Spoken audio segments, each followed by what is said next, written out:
always felt like it was like a deceitful kind of malicious way of going It about it. can be. It can be. That's an unfortunate truth. It can be. I'm not gonna hide that fact because, like I said, Yeah. there are guys that use this skill set for negative, selfish reasons. And Absolutely, I'm not gonna deny that. maybe there does need to be some kind of like larger social acceptance around like just learning people. I think we're just getting to a point in society where we're learning how to talk to people better. You know, we're really just we are learning more about ourselves both as individuals but also as like collectively as like a society.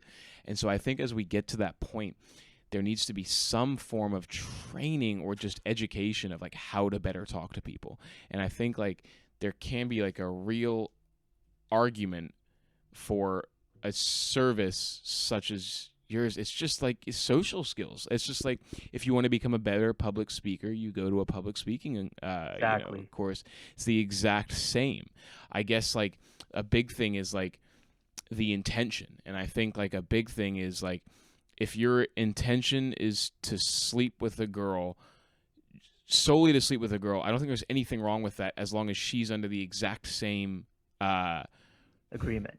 agreement. Yeah. Yeah. And I think when things get kind of slimy, I know that when things get kind of slimy is that when it's, you start coercing, lying, deceitful, and you manipulating essentially. And I think there's Correct. such a fine line between courting and manipulating and coercing, you know what I mean? And then impressing.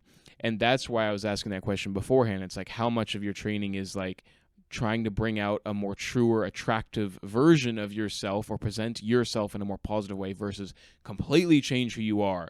Lie, rah, rah, rah, I mean, would you agree with that? Does that sound like a pretty fair summary? I don't know. I just, Yeah, I mean, I lean towards more. I lean a lot more towards the positive aspects of this skill set, being successful at dating.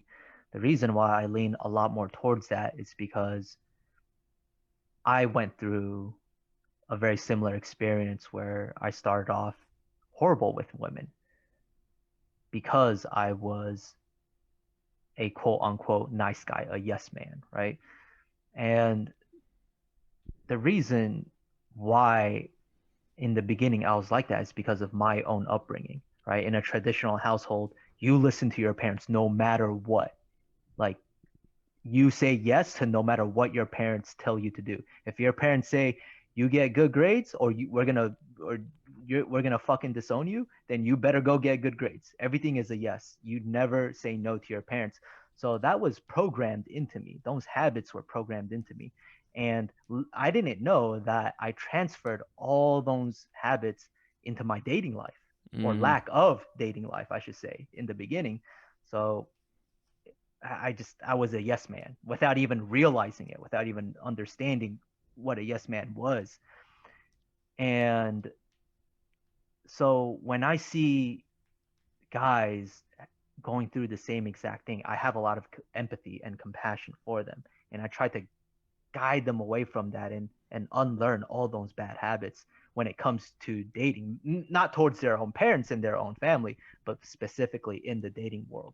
Thank you for watching that clip. If you enjoyed it, make sure you hit that subscribe button on the left. And if you want to watch the full episode, hit the square on the bottom. To watch another small clip, go ahead and hit that square on top.